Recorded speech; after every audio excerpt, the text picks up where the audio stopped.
agradeciendo haber sido convocada por el grupo interdisciplinario GIFamilias y la Pontificia Universidad Católica de Perú, en esta segunda entrega de la playlist Actividades Académicas, les hago conocer en la descripción del video el enlace o link de acceso al tercer Congreso Nacional Interdisciplinario de las Familias e Infancias, celebrado del 6 al 9 de noviembre de 2023 en Lima, Perú, donde podrán disfrutar de las ponencias de diversos expertos y profesores internacionales.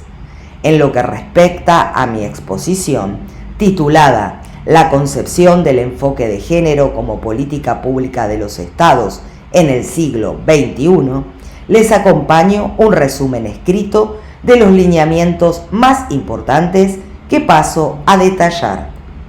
La génesis de una política pública se apoya sobre tres nociones fundamentales. Primero, el surgimiento de problemas sociales. Segundo, el reconocimiento de los mismos como objetos dignos de atención pública. Y tercero, la inclusión de los problemas en las agendas institucionales, momento en el cual el Estado asume la responsabilidad de participar en la solución de estos. El enfoque de género en las políticas públicas ha implicado la circulación de nuevos discursos dentro de las instituciones del Estado. A lo largo de los años, estos discursos permitieron incorporar en las agendas institucionales temas considerados como propios de la esfera privada, tales como la violencia contra la mujer, la autonomía del cuerpo reproductivo, la dependencia económica de las mujeres, la autoridad del jefe de familia y los derechos individuales. También se ha visibilizado las desigualdades de género en la esfera pública, como es el caso de la segregación de género en el mercado de trabajo, en la educación y la representación política. Finalmente, se ha incluido y definido como un problema de carácter público aquellos originados en los espacios de articulación de la esfera privada y pública, como es el caso de los supuestos de demanda de políticas de cuidado, promoviendo la corresponsabilidad pública y privada sobre ellas. Ahora veremos la evolución histórica. En 1928, la Comisión Interamericana de Mujeres, CIM, OEA, constituida por 34 delegadas, una por cada Estado miembro de la OEA y designadas por sus respectivos gobiernos, se establecieron como el primer órgano intergubernamental y único foro político hemisférico creado para asegurar el reconocimiento de los derechos humanos de las mujeres y la igualdad de género.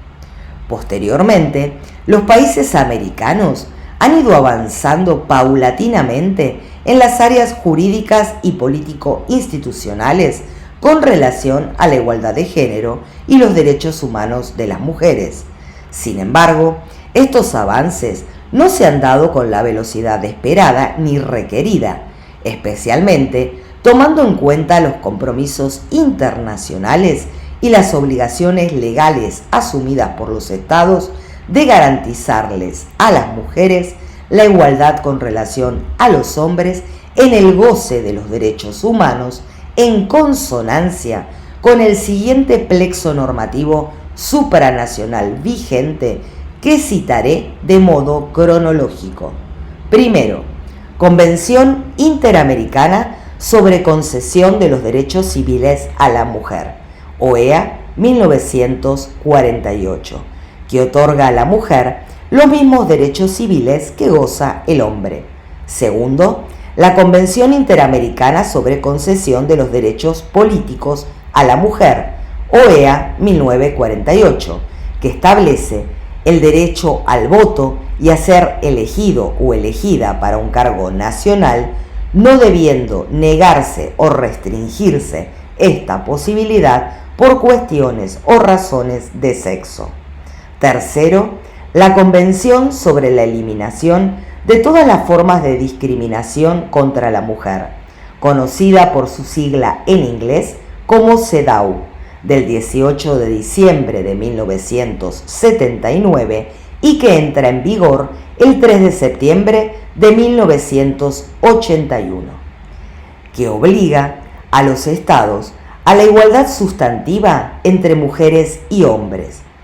La ratificación por parte de gran parte de los países de la región, con excepción de Aruba, Belice, Santa Lucía, Barbados, Haití, Nicaragua, Islas Vírgenes Británicas, etc., del primer instrumento mundial específico de protección de los derechos humanos de las mujeres, representa un ejemplo de los logros alcanzados en la incorporación de la igualdad de género y el respeto de los derechos de las mujeres como responsabilidad de los estados.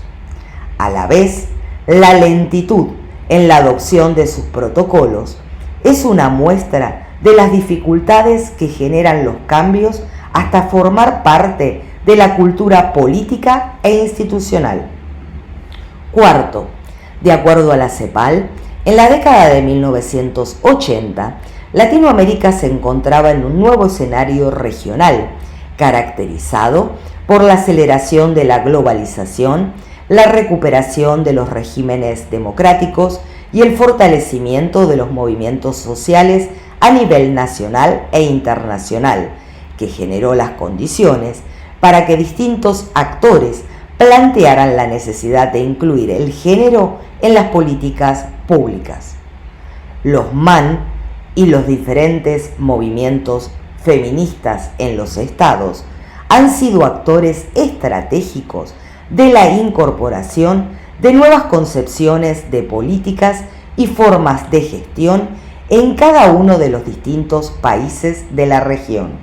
Asimismo, en esta época se coordinaron políticas de género inspiradas en los acuerdos alcanzados en la Conferencia Mundial para el Examen y la Evaluación de los Logros del Diseño de las Naciones Unidas para la Mujer, Igualdad, Desarrollo y Paz, celebrada en Nairobi en 1985.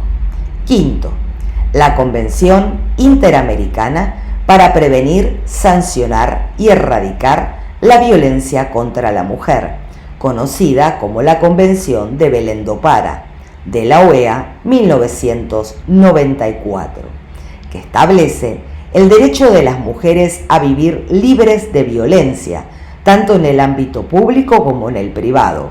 Se trata del primer tratado regional que aborda con especificidad el tema de la violencia de género. El solo hecho que se haya demandado legislar sobre el tema de la violencia intrafamiliar significa reconocer la legitimidad de la intervención del Estado en los espacios privados cuando se violan los derechos de las mujeres, moviéndose de esta manera la frontera que separa lo público de lo privado.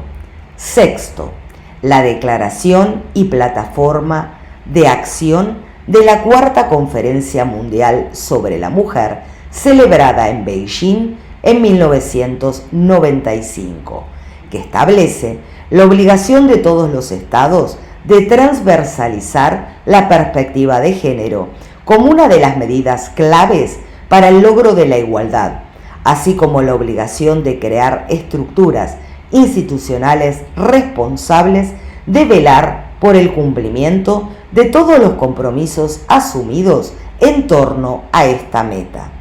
Es dable destacar que transversalizar la perspectiva de género implica identificar colectivos prioritarios de mujeres, tales como las mujeres rurales, las afrodescendientes, las indígenas, las LGBTI+, las que presentan discapacidad, etc. Séptimo, según datos de la CEPAL, desde 1995, al menos 11 países ampliaron los mandatos de los MAN, desde el rol tradicional de ejecutores de políticas para las mujeres a entidades normativas que proponen políticas orientadas a la igualdad de género y los derechos humanos. Son los casos del Estado Plurinacional de Bolivia en 2009, Brasil 2003, Colombia 2003, Costa Rica 1999, Guatemala 2000, México 2001, Panamá 2008, Perú 2002, Puerto Rico 2001 y Uruguay 2005. Asimismo, países como México o Chile han tomado medidas políticas, léase, normas, programas e incentivos para el empleo femenino, mientras que otros países como Argentina, Chile, Costa Rica y Uruguay realizaron reformas importantes tendientes a universalizar el derecho de las mujeres a la protección social y las pensiones.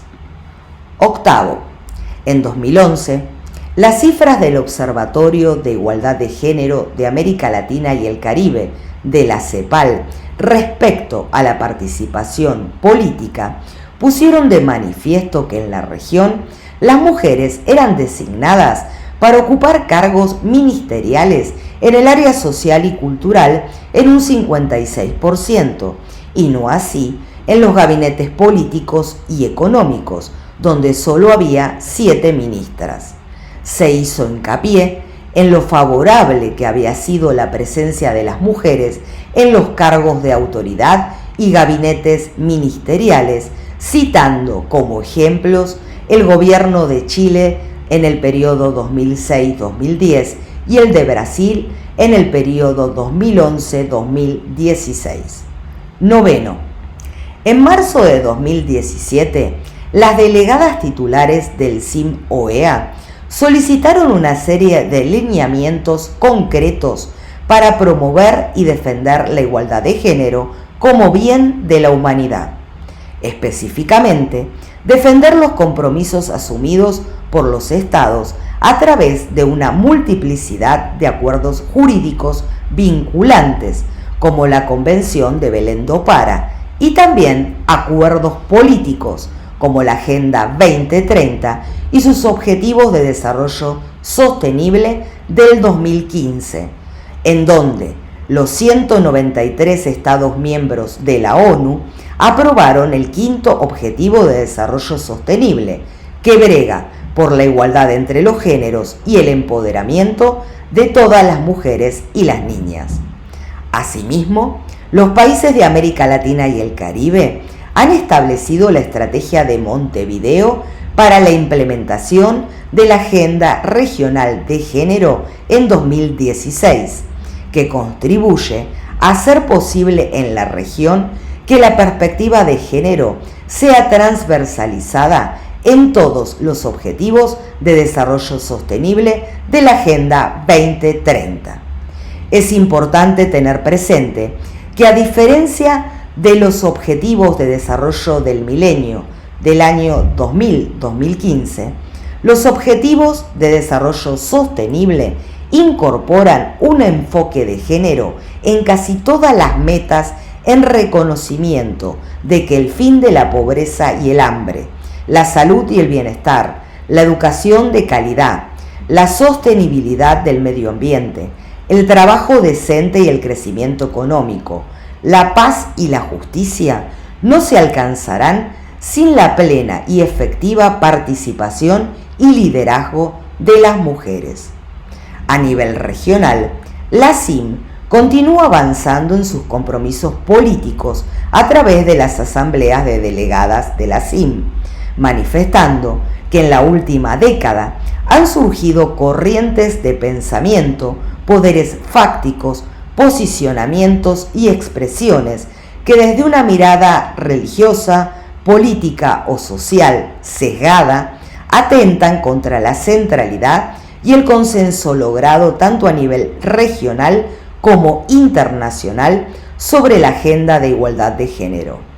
Tales argumentos, que en distinta medida se manifiestan en todos los países de la región, constituyen, más allá de un posicionamiento ideológico, claras expresiones en contra de la concepción integral de los derechos humanos, en tanto indivisibles, universales e inalienables, Estos posicionamientos ven a la transversalización de la perspectiva de género como un mal particular que busca subvertir el, entre comillas, orden natural social y la, entre comillas, familia tradicional.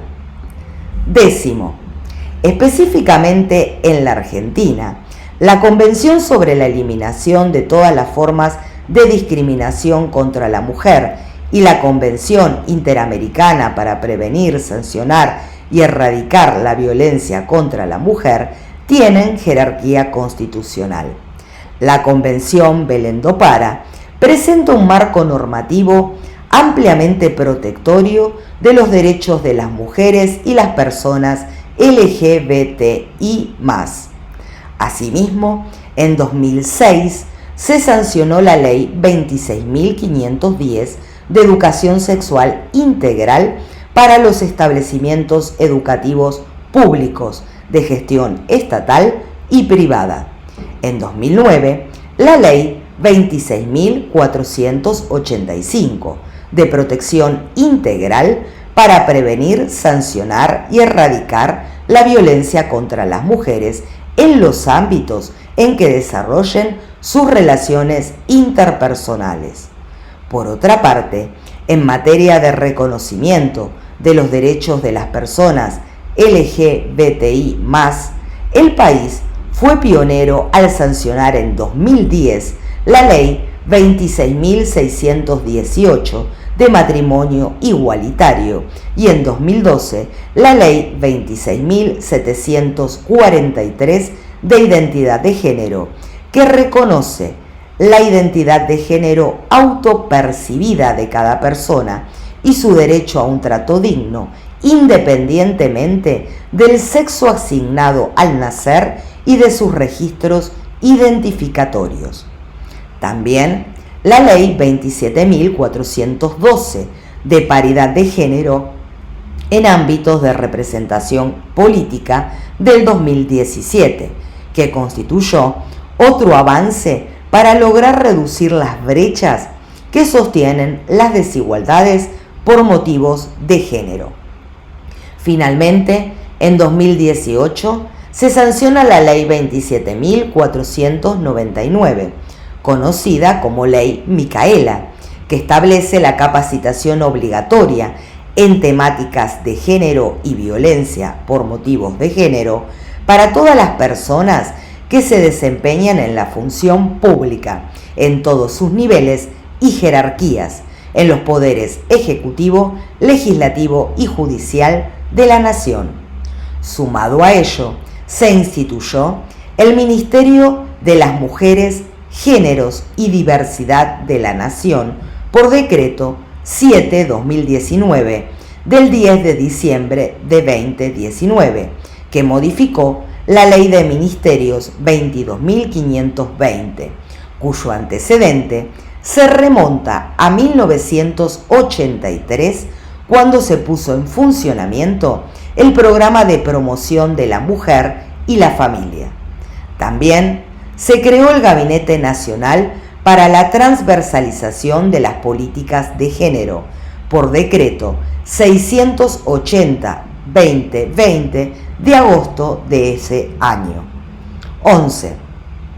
De acuerdo al informe del PNUD y de ONU Mujeres del 23 de junio de 2022, los impactos superpuestos de la pandemia de COVID-19, la aceleración de los desastres climáticos y los conflictos geopolíticos son una amenaza para las políticas de igualdad de género y los derechos de las mujeres en todo el mundo.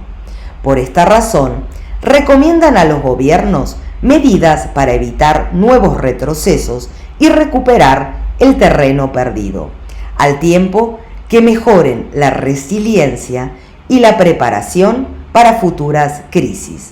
Específicamente, al examinar cerca de 5.000 medidas adoptadas por 226 países y territorios del rastreador de respuesta global de género COVID-19, el informe advierte que en términos generales las respuestas gubernamentales prestaron insuficiente atención a la dinámica de género.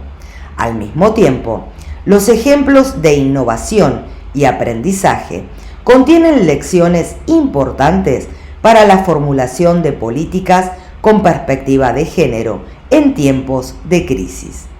Además, en todos los países del mundo, la agenda de género se ha paralizado, cuando no cancelado. En este orden de ideas, los organismos internacionales advirtieron sobre el riesgo de revertir los progresos logrados, desiguales y aún frágiles en muchos contextos, como consecuencia de la crisis causada por la pandemia. También se ha resentido la agenda global en los foros multilaterales. Con respecto al empleo y al crecimiento económico, la naturaleza del empleo segregada por sexo persiste tanto en las economías desarrolladas como emergentes. En esta crisis, los empleos de las mujeres estuvieron un 19% más en riesgo que el de los hombres, pues las mujeres están representadas de manera desproporcionada en sectores afectados más negativamente, como por ejemplo la hostería y la restauración, donde las mujeres ocupan el 54% de los trabajos. Además, la tasa de empleo de las mujeres se sitúa en promedio global en el 39%, mientras que la de desempleo llega al 54%.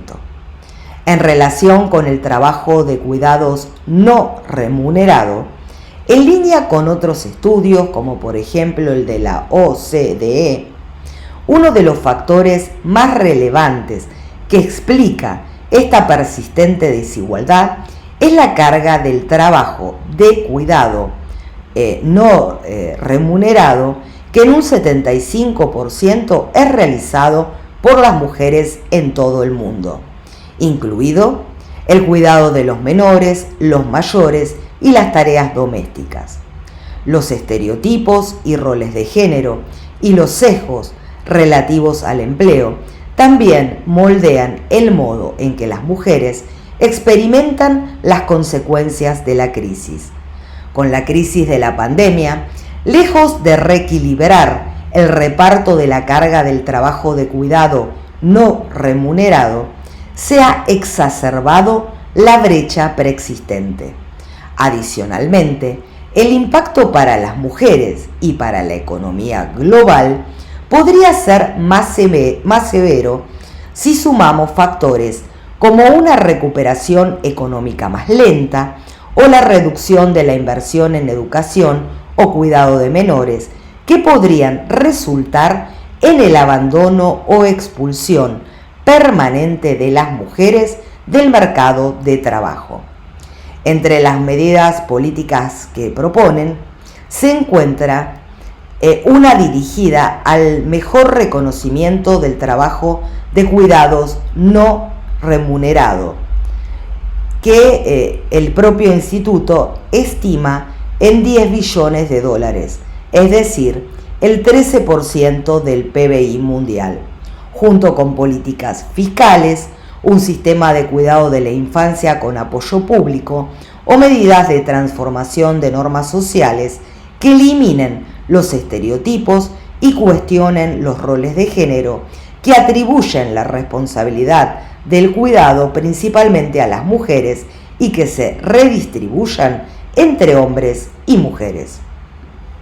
Por otra parte, la Comisión Interamericana de Mujeres, CIM-OEA, en 2022 advirtió que pese a algunos avances alentadores en los últimos años, incluyendo el cierre del margen de diferencia digital de género entre personas de 16 a 24 años, la pandemia del COVID-19 visibilizó y profundizó la brecha de género en el mundo digital, al evidenciar un menor acceso de mujeres y niñas a la información de salud, servicios esenciales como atención médica, educación en línea y teletrabajo.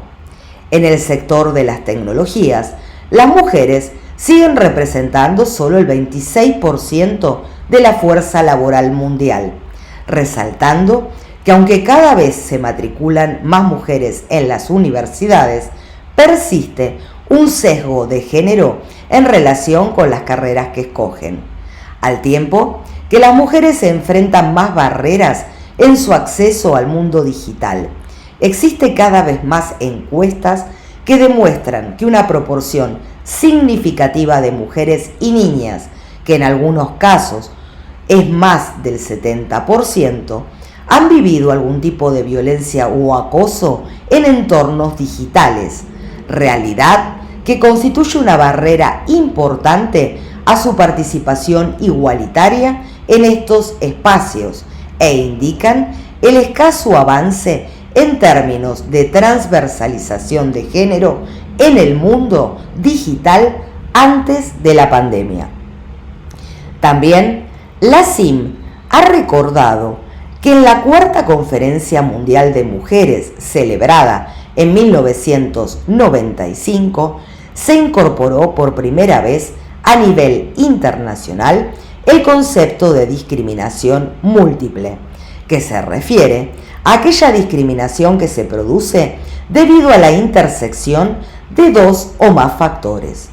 Por su parte, el enfoque antidiscriminatorio entró a formar parte del derecho europeo con la Directiva de Igualdad Racial 2000/43/CE, que incluyó en el considerando 14 el término, entre comillas, discriminaciones múltiples. En el ámbito interamericano, las convenciones interamericanas contra el racismo, la discriminación racial y formas conexas de intolerancia del 2013 y contra toda forma de discriminación e intolerancia, también del mismo año 2013, profundizaron y dieron fuerza jurídica al concepto de discriminación múltiple, al tiempo que las convenciones interamericanas sobre personas con discapacidad 1999 y personas mayores del 2015 fortalecieron las protecciones a algunas de las poblaciones que enfrentan esta discriminación múltiple.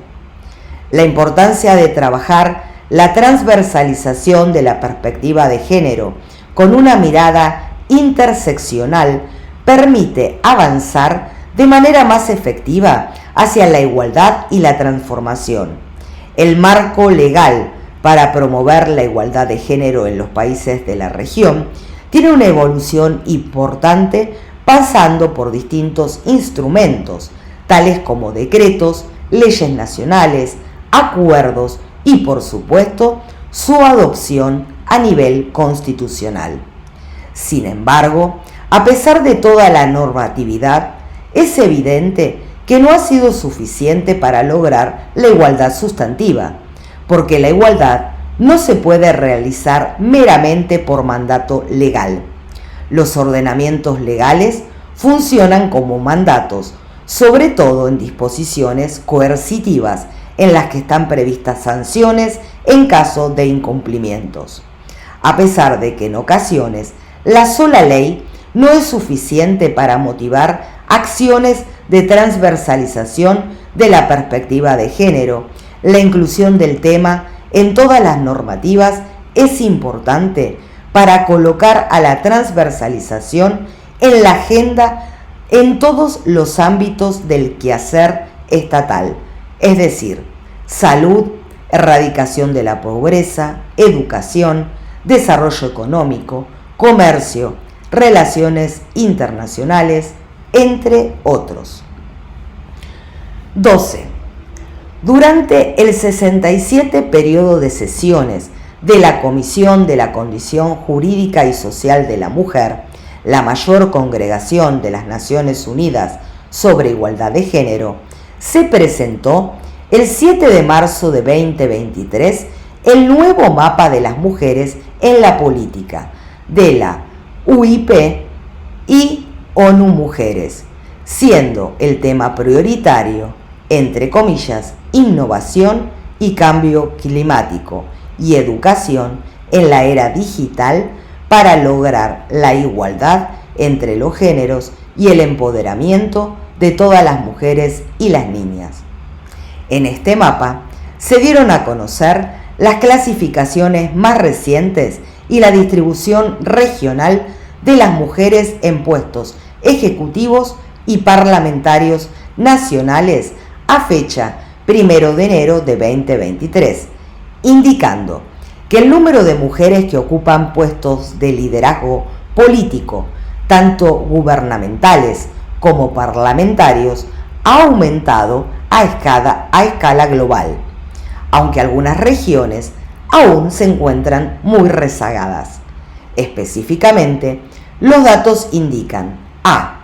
Existen más mujeres en las funciones más altas del Estado. El 11,3% de los países tiene jefas de Estado, es decir, 17 de 151 países, excluyendo los sistemas monárquicos. Y el 9,8% tiene jefas de gobierno, es decir, 19 de 193.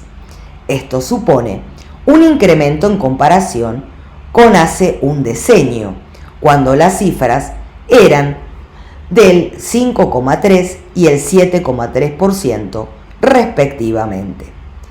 De todas las regiones, Europa sigue teniendo la cifra más alta de países liderados por mujeres. En segundo lugar, o B, Europa y las Américas tienen la mayor cantidad de ministras de gabinete.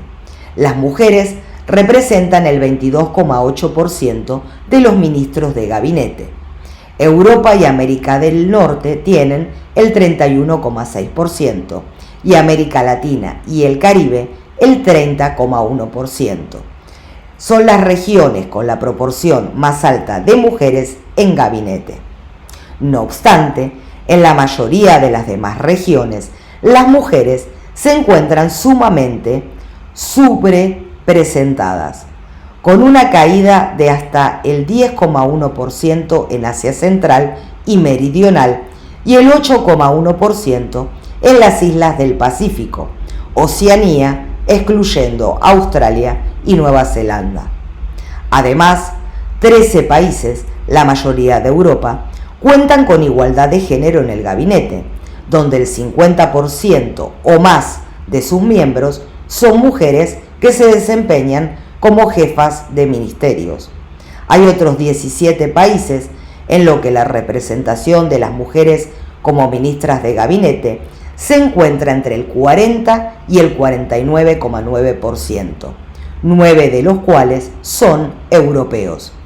En 9 países, principalmente en Oceanía y Asia Occidental, no hay en el gabinete ninguna mujer que lidere un ministerio. C. Hay más mujeres en las funciones más altas de liderazgo parlamentario. Los nuevos datos indican también que las cifras de presidentes de parlamento se ha incrementado hasta el 22,7% en comparación con el 20,9% de 2021. Asimismo, la proporción mundial de parlamentarios que son mujeres ha avanzado hasta el 26,25% en comparación del 25,5% de 2021, aunque también se revelan grandes disparidades globales. Es decir, los países nórdicos europeos se encuentran a la cabeza de la clasificación regional. El 45,7% de los parlamentarios son mujeres, mientras que la región de Oriente Medio y Norte de África permanece en el puesto inferior, ya que el 17,7% de los parlamentarios son mujeres. 13. En 2023, el proyecto social Institution and Gender Index de OCDE ha aportado, entre otros, los siguientes datos. A. El 16% de las mujeres del mundo viven en países donde la violencia doméstica no está tipificada como delito. B. El 13% de las niñas del mundo se casan antes de los 18 años. C. Las mujeres solo representan el 27% de los miembros de los parlamentos en todo el mundo. 14. El Fondo de Población de las Naciones Unidas, quien aboga por alcanzar la paridad para crear un mundo más justo, resiliente y sostenible, el 11 de julio de 2023 anunció que la población del planeta ha ascendido a 8.000 millones de personas. Sostiene que vivimos en un mundo lleno de posibilidades y esperanza, donde la familia humana ha alcanzado unas dimensiones nunca antes vistas, donde disfrutamos de vidas más largas, un mejor estado de salud, más derechos y una mayor variedad de opciones que en cualquier otro momento de la historia de la humanidad. No obstante, también se trata de un mundo colmado de inquietudes. Las tensiones del día a día, en un contexto de incertidumbre económica, el problema existencial del cambio climático, los estragos de la pandemia de COVID-19 y la devastación sin tregua de los conflictos mundiales. Asimismo, recuerda que la desigualdad mantiene a las mujeres y a las niñas fuera de la escuela, del mercado laboral y de los puestos de liderazgo. Limita su autonomía y su capacidad para tomar decisiones sobre su salud y su vida sexual y reproductiva, y aumenta su vulnerabilidad ante la violencia, las prácticas nocivas y la muerte materna evitable, ya que cada 2 minutos muere una mujer a causa de un embarazo o un parto. Por el contrario, cuando las sociedades empoderan a las mujeres y a las niñas para que ejerzan autonomía sobre sus vidas y sus cuerpos, tanto ellas como su familia prosperan, como muestra el informe del Estado de Población Mundial 2023. Asimismo, advierte que a las mujeres y a las niñas no se las suele tomar en cuenta en los debates sobre demografía. Además, las políticas de población vulneran sus derechos. Como resultado, nuestro mundo excluye y margina a la mitad de la población del planeta, un problema que impedirá a todas las personas disfrutar de un nuevo y próspero futuro pacífico y sostenible. En la raíz de este problema se encuentra la desigualdad de género. En este sentido, Antonio Guterres, secretario general de la ONU, declaró que, cito textual, la discriminación de género perjudica a todos, mujeres, niñas, hombres y niños. Invertir en las mujeres eleva a todas las personas, comunidades y países. Es esencial promover la igualdad de género, mejorar la salud materna y empoderar a las mujeres, dotándolas de libertad reproductiva, ya que estos son progresos fundamentales para alcanzar todos los objetivos de desarrollo sostenible. Especificó respecto del objetivo 5 de la Agenda 2030 que, y cito textual, estamos en el ecuador del plazo previsto para cumplir los objetivos de desarrollo sostenible, que finalizan en 2030, y corremos serios riesgos de no alcanzarlos. A este ritmo, nos tomará casi 300 años lograr la igualdad de género. Las mejoras en materia de salud materna y acceso a la planificación familiar han alcanzado o han avanzado con una lentitud pasmosa. 15.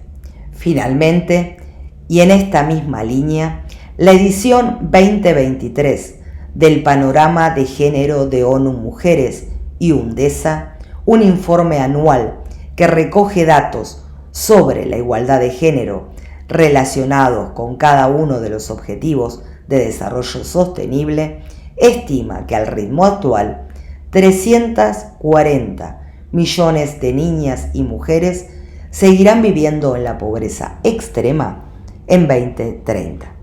Bueno, hasta aquí he llegado con este resumen. Les invito, por favor, a que vean el Congreso en su totalidad, porque van a poder acceder a diversas presentaciones de colegas prestigiosos a nivel internacional. Nos estamos viendo. Muchas gracias.